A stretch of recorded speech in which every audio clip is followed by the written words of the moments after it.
Début ce mercredi 15 novembre 2023 des éliminatoires de la Coupe du Monde 2026 pour les Léopards de la République démocratique du Congo.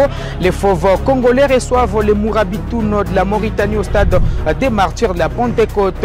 Pour ce faire, Sébastien Desabre pourra compter sur 25 joueurs sur les 26 convoqués. On en parle dans cette production.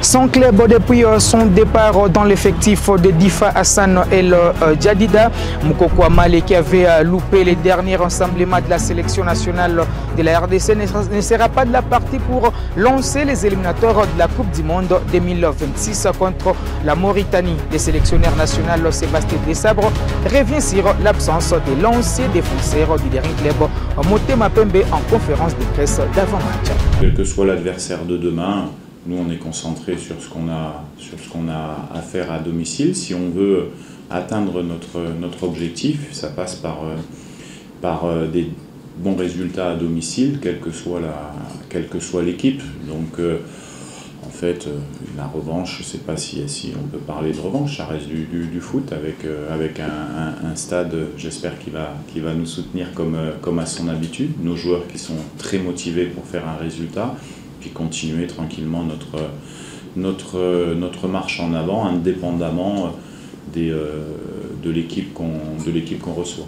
Que tous les joueurs aujourd'hui sont capables de jouer titulaire. On aura 25 joueurs à disposition. Pour l'instant, on a un joueur qui a un problème administratif de visa, qui est Moukoko Amale, qui ne peut pas nous rejoindre parce qu'il y a un problème administratif avec son club.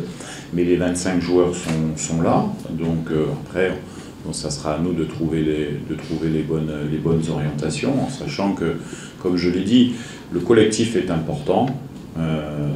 Tout le monde est nécessaire dans le projet, mais personne n'est indispensable. Donc on a des blessés, d'autres, ça donnera l'opportunité à d'autres de montrer qu'ils sont capables de jouer pour la RDC. Donc ça sera très bien. On l'avait déjà un petit peu anticipé, puisqu'on avait fait pas mal tourner sur le match amical d'Afrique du Sud, sur le match amical de l'Angola également. Donc ce sont des choses qu'on prépare, qu'on essaye d'anticiper.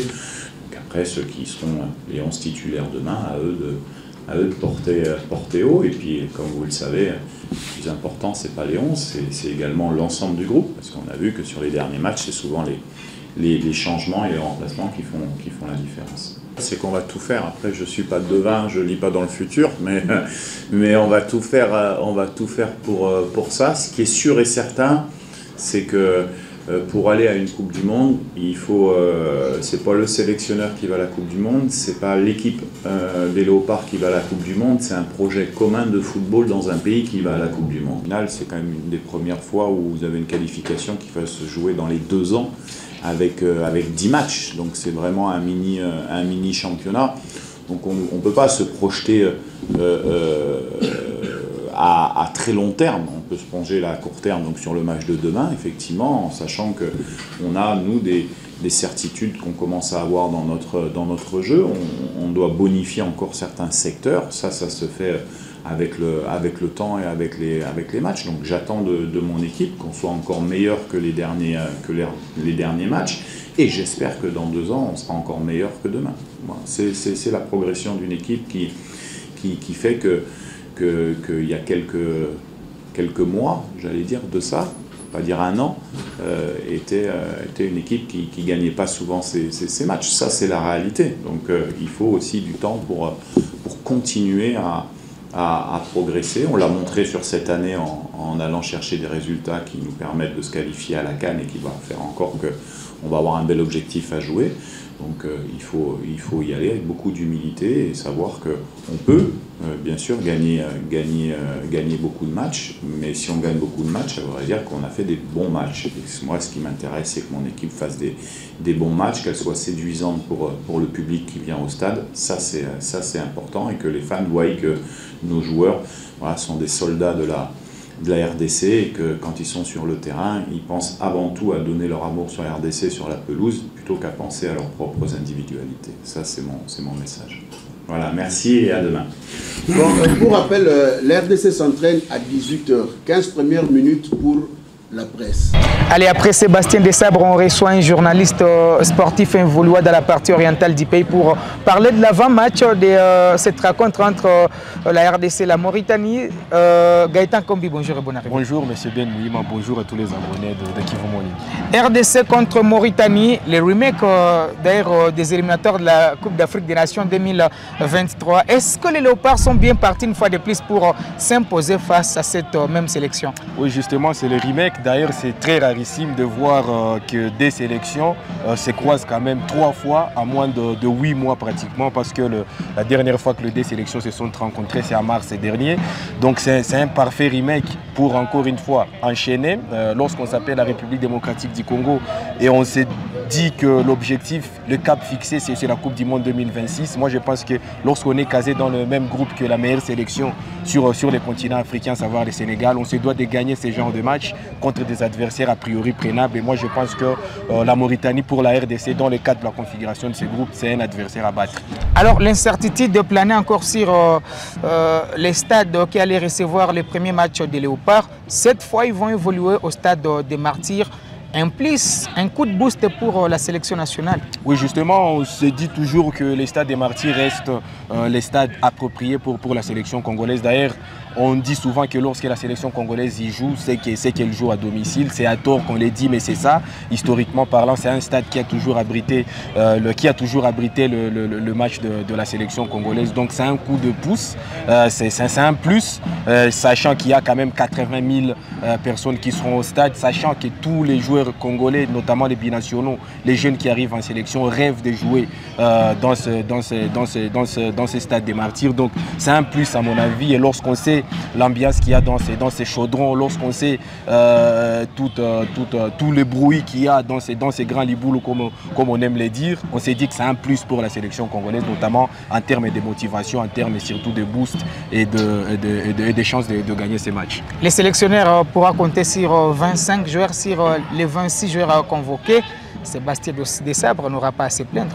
N'aura pas à se plaindre parce que là, et aujourd'hui, il y a une petite chose à remarquer au sein de cette sélection, c'est qu'aujourd'hui, avec l'explosion de Simone Banza, il a encore beaucoup plus de solutions. Il peut préférer jouer comme il a joué dernièrement en 4-3-3 avec Bakamboussel en pointe et Bongonda et Meshak Elia sur les côtés. Mais aujourd'hui, on se rend compte qu'il peut jouer aussi en 4-4-2 en forme de losange, parce qu'il a des buteurs quand même, l'un qui explose au Portugal avec le Sporting Braga et l'autre qui retrouve petit à petit de la confiance après avoir marqué contre le Bayern Munich. Donc il a encore beaucoup plus de solutions devant lui, et moi je pense qu'il doit saisir avec un groupe tellement élargi comme ça, avec des joueurs qui sont pour la plupart en forme en club. Moi je pense que Sébastien Desabre a beaucoup d'atouts, beaucoup d'arguments pour rivaliser face à cette sélection de la Mauritanie. Alors démarrer les éliminatoires à domicile, un atout pour une équipe nationale?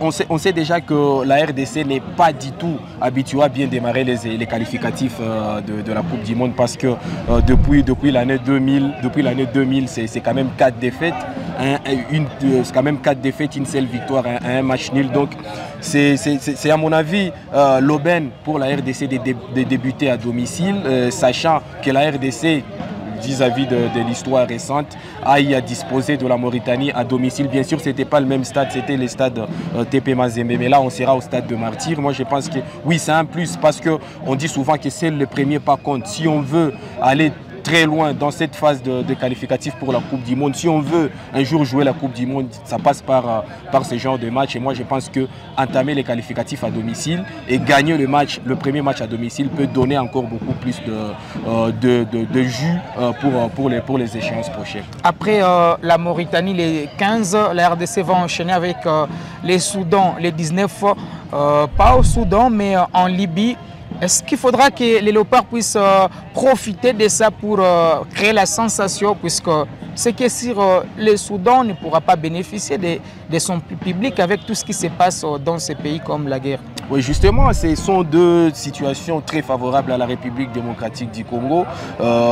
Déjà, le fait de débuter le premier match de qualificatif à domicile face à un adversaire a priori prenable, bien sûr.